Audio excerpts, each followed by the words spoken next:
Cost of growth. Key word here, cost. It's not a very popular word. I was actually trying to think of positive ways when you use the word cost, but I don't think there is many.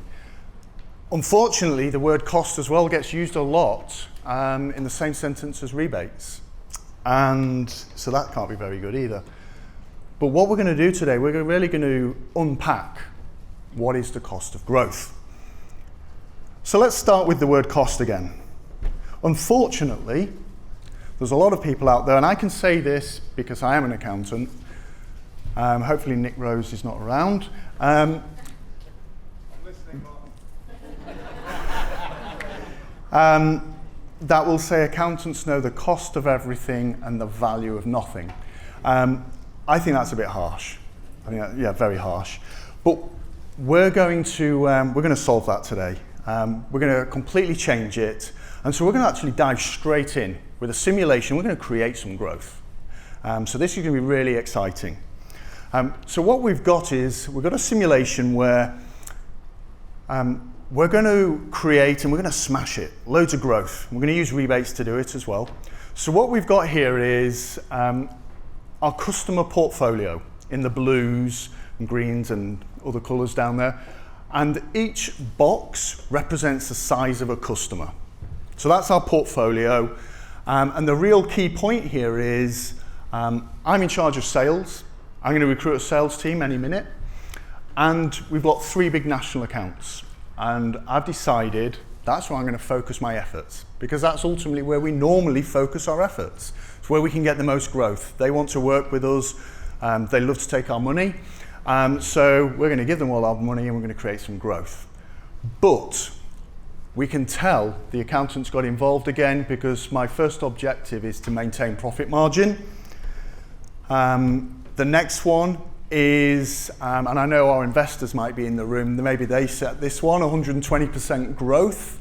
And then finally, I've got to retain my big accounts, because they're really important for my marketplace presence. So with all of that said, I've got a sales team. And the beauty of my sales team is I met them yesterday in our customer advisory board. So if there's ever a reason to come to our customer advisory board, this is it, because you get to be in my sales team. And you will see there are perks in my sales team. So these people, they're the top guns. These are the creme de la creme of sales. And we also have a secret weapon, which we're going to show you very shortly. But I've got Billy, I've got Eric, and I've got Bob. And they're going to pick up each of my national accounts, and I'm now going to equip them with my secret weapon. If you've attended rebate conferences before, you'll have had the pleasure of an English guy who comes up and tells you how it should be done. Sounds great, he puts loads of numbers up on the stage. And he presented something like this in this very space about 2 years ago. And he said, hey, it's really easy. What we do is we've got some overheads, we've got some variable costs, we make a 30% margin, and we want to grow without diluting our margin. So what we do is we create some really nice charts.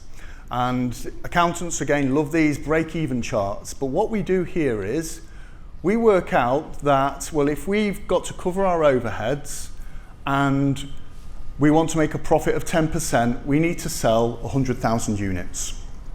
Once we've sold 100,000 units, all our bills are paid.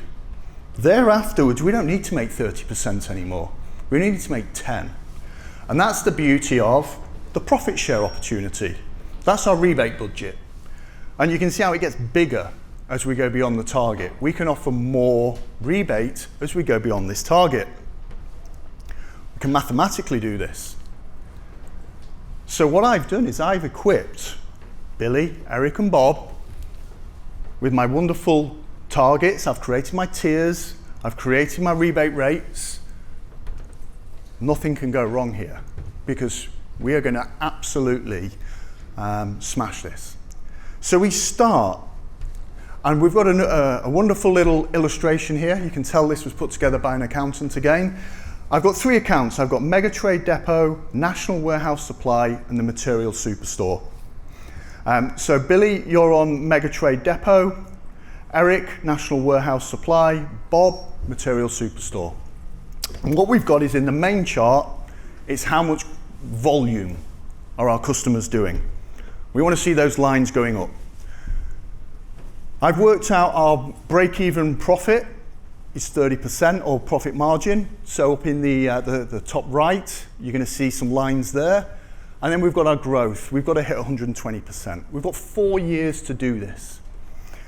So hopefully not too ambitious. I've got confidence in my sales team. And so we begin, but we've really got to balance off growth with margin. And so we start, and we see the little lines starting to appear. Profitability, unfortunately, is heading slightly down, but we know because we're paying out a bit of rebate here. Growth is starting to move up. The lines are looking good. Fast forward a little bit, we're nearly halfway there. And what we can see here is the National Warehouse Supply is a little bit behind the curve, but still growing. The others are doing great. So absolute confidence in my sales team. Way to go, guys. Doing a great job. Next update. Mega Trade Depot. I always get this wrong. Did I say Billy was Mega Trade Depot? Billy, we're going to have a little conversation here. That's not looking so good, my friend. Sorry about this, but you kept your job. I've got confidence in you. Things go wrong. Fast forward a bit further, and we get to the end. Oh, look at that! You've pulled it back. See, I had confidence in you. Profitability, we started to go a little bit wrong, but again, we pulled it back. Growth, we got over the line. And this is using rebates to create growth. This is, you're probably thinking, oh, you made that very easy. This was 4 years of hard work, everybody. So we've just gone through this really quickly. Bearing in mind as well, everything I'm about to show you, it's all based on exactly the same numbers. So when we digest this as a sales team, this is where we get really excited. Sales growth, we nailed it. So everybody, can you just give us a little round of applause for our salespeople? Thank you, great job, people. You know, we're going to get hyped up now because not only sales growth did we nail it, profit maintenance, boom, we nailed that too. Well done, everybody. And our 3 customers, are they not happy? They're getting all this rebate. They are delighted. And I told you to be in my sales team is beneficial. I always have presents. So, whilst everybody's digesting these numbers, I've got some little rewards for my sales team for their hard work. You can see they work really hard today. So, Billy, thank you so much. Great job. You pulled that back at the end, by the way, buddy. Yes, sir. Thank you so much. Yes, It's an interactive presentation, this one. Where's Eric? Oh, there we go. Thank you so much. Thank you. And I couldn't see Bob. Where's Bob? Bob, where are you? Is Bob here? You're right back there. Bob. Oh, no, Bob. Oh, he was so busy getting his sales that he didn't even turn up for the awards. But let's not worry. Bob can have this a bit later. Pop these back. Just check he's not over here. Bob, is Bob here? No? Okay. Oh, we didn't get the sound on that bit. Did I break it? Whoopsie. Can we go back a slide? I tried to make this interactive. No sound. Don't worry. Mark Gilham, please report to the boardroom immediately. Thank you. As you can see, that was well rehearsed. Been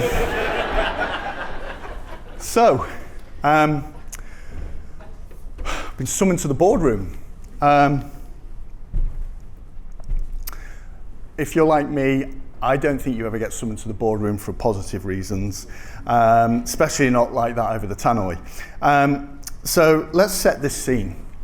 I've walked into the boardroom and finance have walked in as well. And you can imagine these are the trendy accountants, the cool accountants. They've got suits, but they don't wear ties anymore. And they've got a look about them. Quite a worrying look, actually. What I call this is called confidence. If you ever meet a confident accountant in a meeting, be worried, okay? Because for years, they've sat silently in the corner. They've been doing the finance stuff, month ends and all of this. But they've now got this new toy called AI, and it's doing their month ends for them. It's doing their rebate accruals. It's doing all this wonderful stuff. So they've got this new time on their hands. And they've used this new time to have a look at what I've been doing.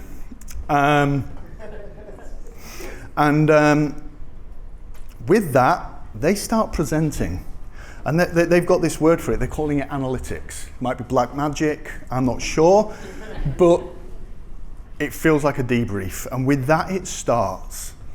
So what they present to me is that my sales growth, and I don't believe this for a second, by the way, guys, you nailed it, okay? I'm not having it. Profit maintenance, I know exactly how to deal with this. If finance ever challenge you and tell you you're not performing, just tell them the numbers are wrong. I've worked for decades in finance. That's all we ever get told. Those numbers can't be right, they're wrong. That puts us back in our box and we go away. Satisfied clients, well, it would appear not everybody was happy with what we just did. So why? Well, what happened? Let's have a little look. So what I like about this visualization is it's really easy to do in your own business. All you need is sales volumes by client, and this is kind of an out-of-the-box visualization. And we've segmented it by our customer portfolios. But what I've got here is my customer portfolio, my profitability of my portfolio, my growth of my portfolio, and if you've got binoculars on, there's a little screen in the bottom which is actually what we saw in the prior slides. So you can actually see what we saw before to what we see now. And what we saw was as my sales team really got flying, national accounts getting bigger, this is good. They're doing exactly what we asked of them. And we're feeding these national accounts with these rebates, promos, discounts, whatever we want. National accounts doing really well. And retail's even doing well. We weren't even targeting that, but that's done well. SMB struggling a little bit. Regional, yeah. Maybe should have focused on them a little bit more. Profitability going in the wrong way. Growth is definitely not delivering. The picture just keeps getting worse, unfortunately. The finance are having a field day presenting this to me. And after this, I'm definitely going to need to get a different career. End result, as I said, real numbers in terms of the simulation. I've made this so it's nice and illustrative. This can easily happen over 5-10 years. We went from 34% to 31.3%. This happened because our SMB accounts, we made 37% on them. Our regionals, we made 35%. And our really big accounts, we made 30%. In some industries, the difference between small and big can be more than 10%. I've kept it at 7%, and we know that this trend can accelerate as well as the kind of the power dynamics shift. So when we see the real numbers, and I'm not going to read these out because it's hard to read, on one hand, we were seeing a booming success. My sales team were flying because we were focused on what we wanted to achieve. But we never understood the cost. Because the cost isn't always that immediate financial rebate. And so when we think about this, everybody, that could be the cost of growth. But not today, because we've got new things to look at. So when we revisit cost, most people here probably took a flight in to Chicago, and I think most of us would know how much that cost. So measuring cost is actually quite easy. Did we get value for money on our flights? Because we always talk about value as well. How do you measure value in terms of a flight? Was it that it got you there? But if that's value, well, we all paid different prices for our, so value suddenly becomes quite subjective. It's not easy to stick the label of value on something. So when we're trying to convert costs to values, this is not easy. It's just a transaction after all. We got on a plane, we paid the bill. But then we question who flew with an airline, not because of what it cost, but because of their miles. All of a sudden, cost, value, these things start to get a little bit more complicated. And so when we start to unpack that, there's two things. And we're really good at measuring cost. If you can't measure cost in the world of rebates, the good news is you're in the right place.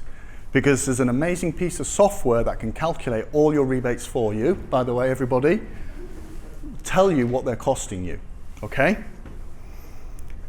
But the benefit, this is where we struggle.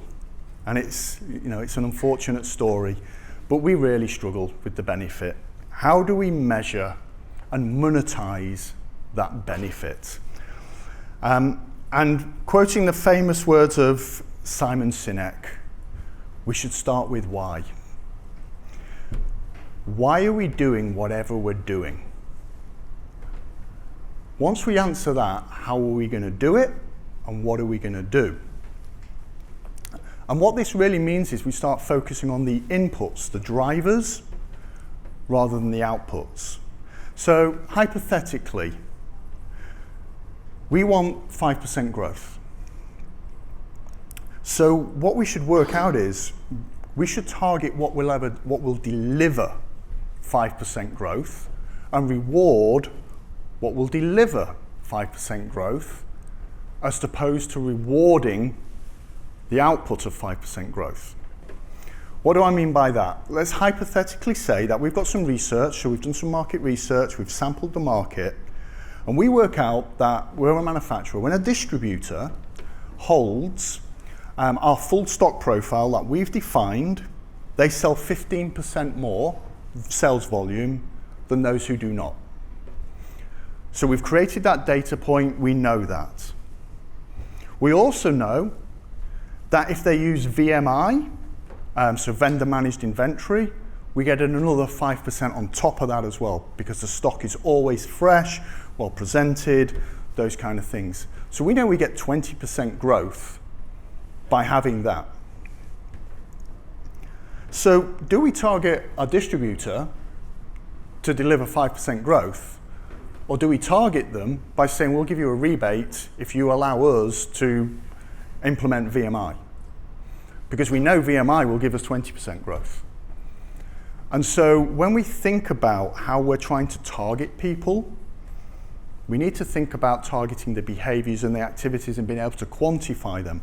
In that scenario, we knew exactly what we were going to get back from our rebate. We know confidently, because we did our data research, we're going to get a 20% on average sales growth from a VMI scheme. So measuring the benefits, it's not easy, and so in some cases you have to go away and get additional data points, but that's when rebates stop being costs, they start to become investments.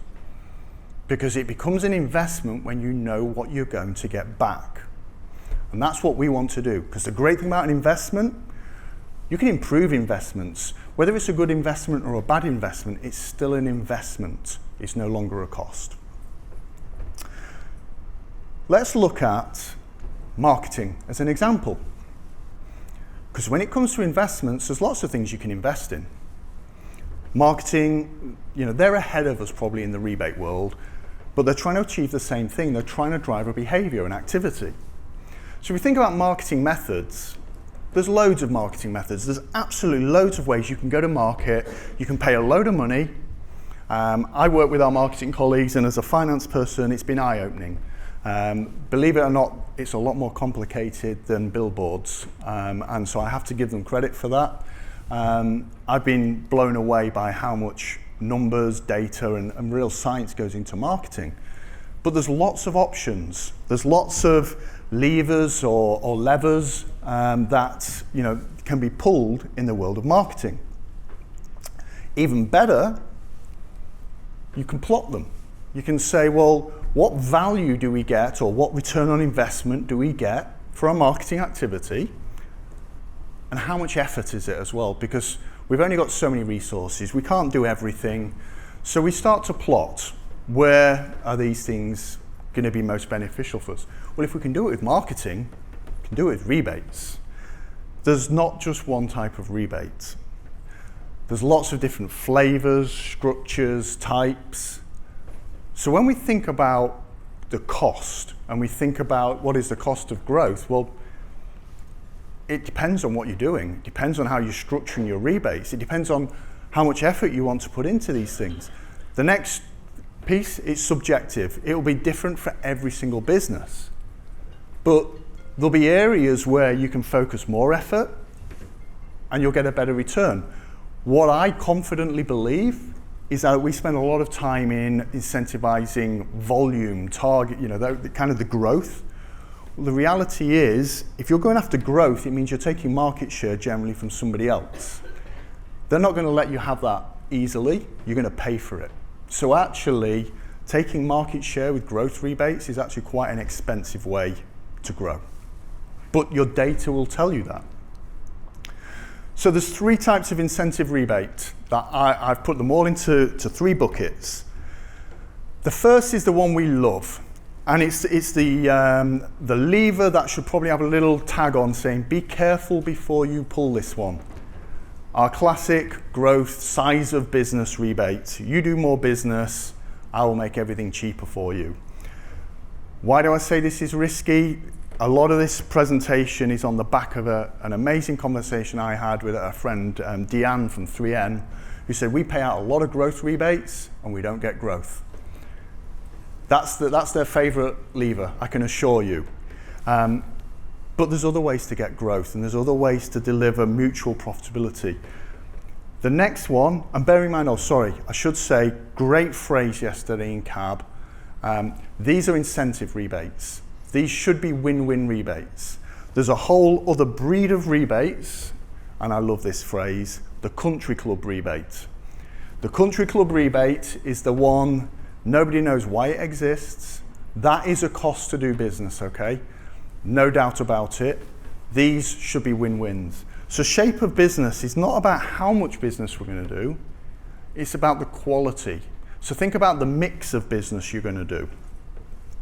So that's really about, they're really powerful at driving margin improvement, maybe add-on sales. Add-on sales are a great way to get growth outside of your core product range. And you can incentivize that. And then finally, probably the least utilized, how we do business. Have a look at a profit and loss account for a business and look how much sits in operational expenses, overheads.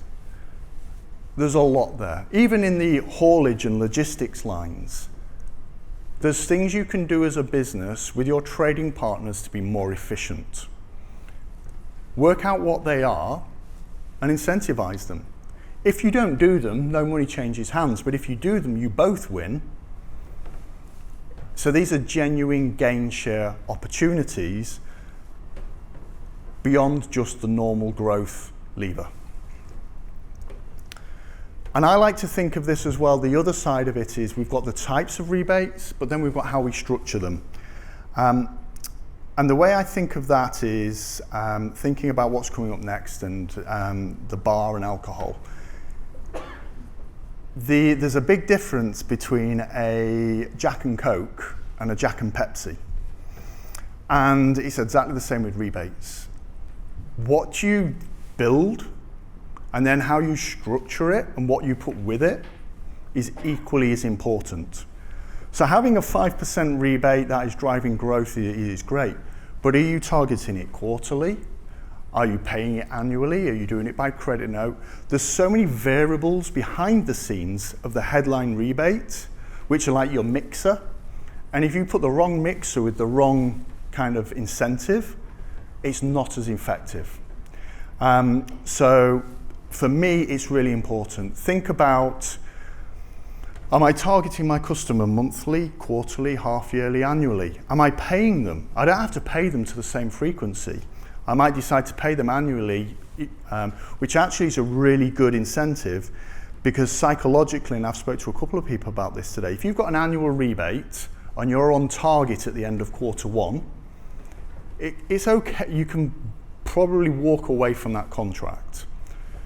But if it's a quarterly target and you've hit quarter one, so that money is now safe and banked, you're walking away from banked money now.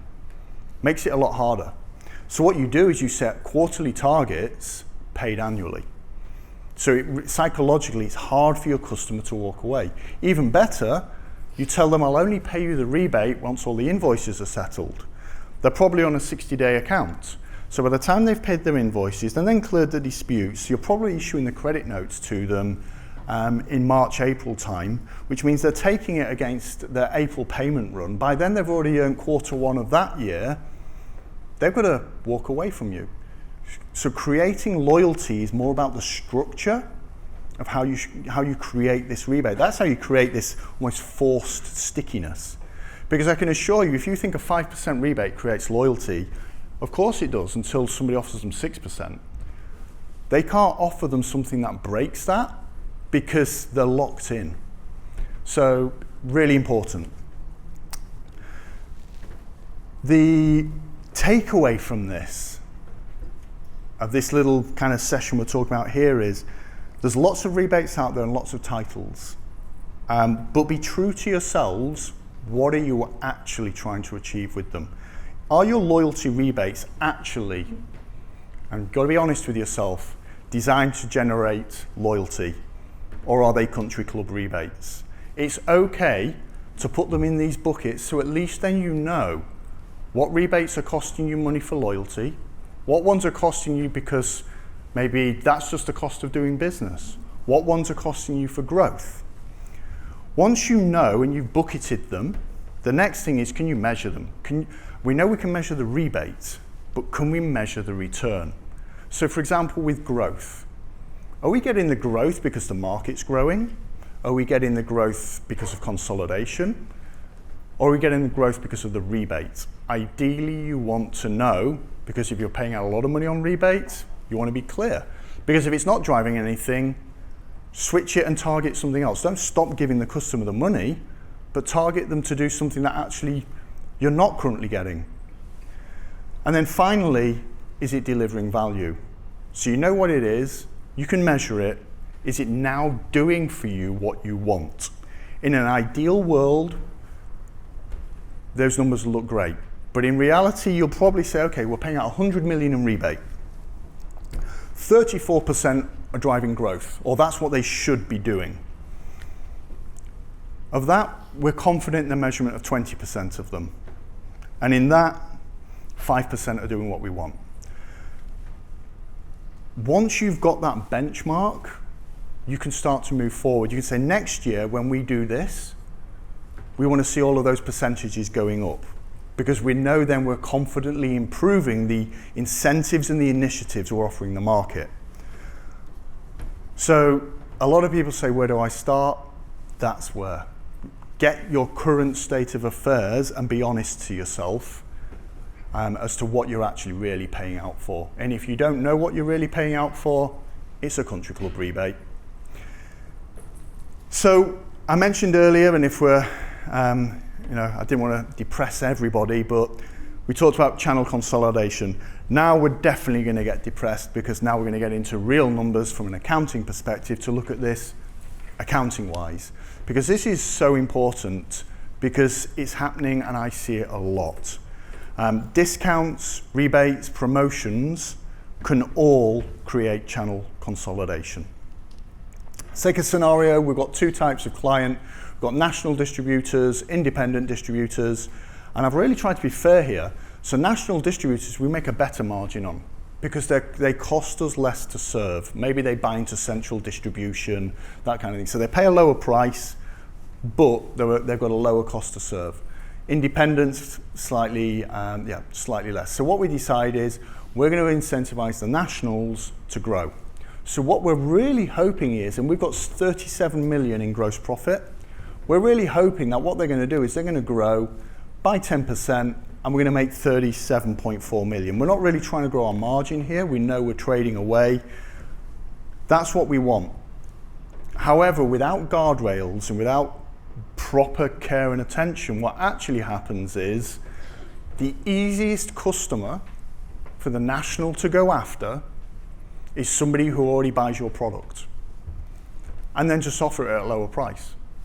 So they take the business away from the independent if you're not careful. And this is what encourages consolidation. So think about this when you're offering growth rebates to a channel. If the channel has no scope to grow, it's just going to cannibalize itself. So be really careful. You want net new business, not converted customers.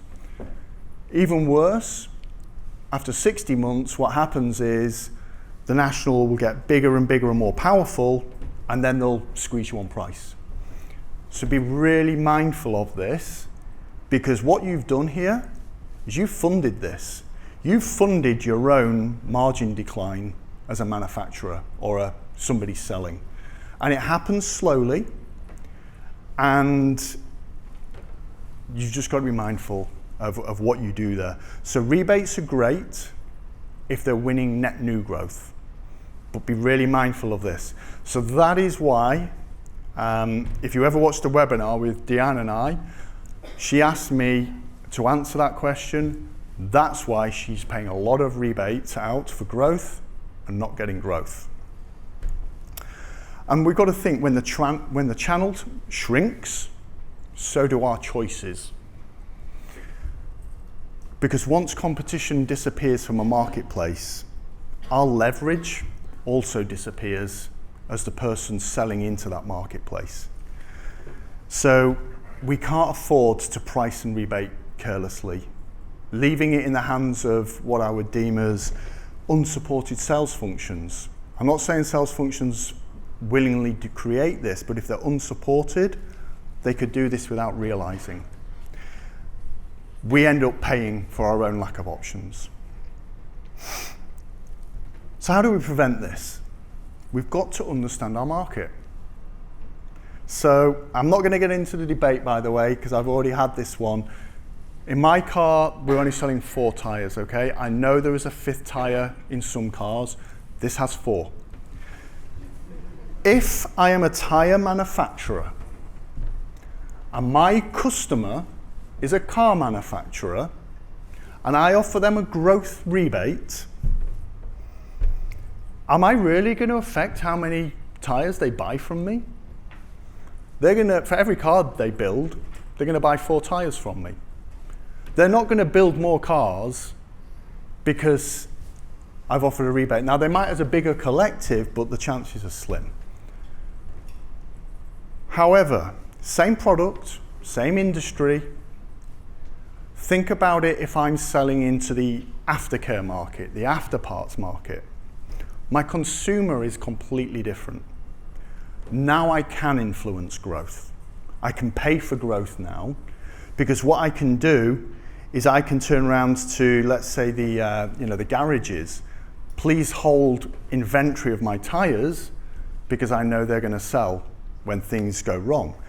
They're going to be far more inclined to work with me. There's choice in the marketplace.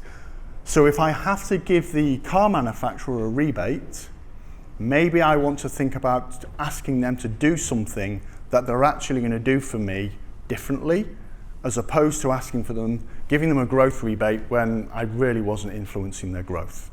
So think about, they want the 5% rebate, I have no choice to give them the 5% rebate, but rather than giving them a growth rebate, I might turn around and say, well, actually, can you smooth out your ordering profile? Can you make certain commitments to me? Things that genuinely will help me. Remember earlier when we talked about the cost of a flight? Airlines are very good at understanding who they're talking to. So transatlantic flights, If you book for 5 nights or less, the flight costs nearly twice as much. I think we all know why. Because they know a business is paying that bill, even though you might not even be in a business class seat. They know you're a business traveller, which means somebody with deep pockets is paying that bill. It also means it's a non-discretionary purchase. You've got to book that flight. There's a business meeting. So they're very smart. They've realised and segmented their market. We can do that again with rebates. Think about who you're targeting. Think about who you're working with. Are you actually influencing the behaviour, or are you just paying out money for the sake of it? Next piece, loyalty. Loyalty rebates are a thing, and they are often undervalued. And I say this because often when we talk about the cost of loyalty, loyalty rebates are the ones that we just pay out. We're paying them out because we just want the customer to stay with us. So they're seen as a cost. But let's think of it a different way. Let's think about employees. We know, and data proves this, that if somebody goes out into the job market, gets a different job offer, a better paycheck, brings it back to you, if you match it, statistically, the chances of them leaving are still high within the next 12 months. It's exactly the same with your customers. Once you're into price matching territory, you're in danger. So how do we stop them doing this? Well, we keep them happy in the first place. Just like we'd keep an employee happy. We pay them well. We look after them. We have a good relationship. Rebates are great for that. So we shouldn't think of them as costs. But they are, because they're hard to measure. We need to think about the value of loyalty. We need to start thinking, well, actually, if I didn't pay this rebate out, and you can start to measure this, what is my cost of customer acquisition? Hopefully we all know that. What is the difference in profitability between my existing customers and my new ones? Because generally you have to go out and compete for them in the market, you make less money on them. We can quantify that. What is my churn rate if I offer rebates and if I don't offer rebates? We can quantify that. With all of this information, we can start to calculate the value of our loyalty rebate, because we know the cost if we don't offer it. We know the cost of bringing in a new customer. We know the cost of losing the margin on an existing customer versus a new. So the next time somebody says about loyalty rebates and cost, think about it carefully. Not every rebate has to be a growth rebate. Some can purely be a loyalty rebate, and that's fine. We want our customers to stay with us. So airlines don't think of their airline schemes as costs, they're investments. And we should think the same. More importantly, loyalty incentives, they're not costs, they're investments into our future growth. Because you don't invest into the past, you invest for the future. And that is what a loyalty rebate is. It's an investment into your future sales line. And I'm sure that your business has no problem investing in future sales. And so with that, just to recap, I'm hoping that our initial experience, where we were so happy, and thank you for participating in that, but hopefully it leaves a lasting memory of where we go back and we think, are we doing that? Have we even looked at what we're incentivizing and we're creating? If that's the case, what I would say is tomorrow, Bart Schwartz is going to be in the other room talking more about this, more about how to incentivize and operate in the channel. So that's a great session. What I would also say is I've seen his deck. If you want to be entertained and educated at the same time, that is a deck to watch. It was brilliant. Absolutely awesome.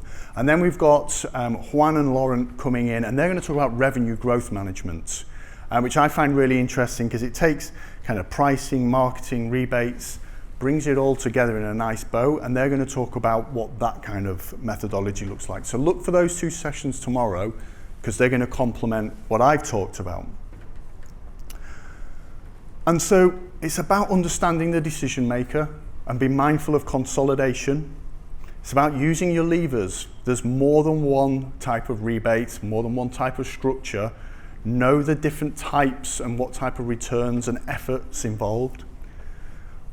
Loyalty delivers growth, but loyalty is the foundation of growth, in my opinion.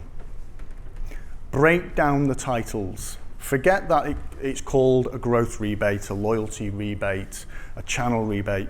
Be true to yourself. What is it truly trying to do? Put it in that bucket and then say, now can I measure it? And is it delivering value for me? Bit by bit, hopefully you'll be able to just optimize in these things, but it starts with knowing where you're at right now. And so, nearly time for drinks.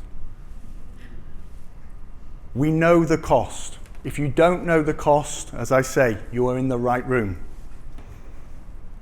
We measure the return.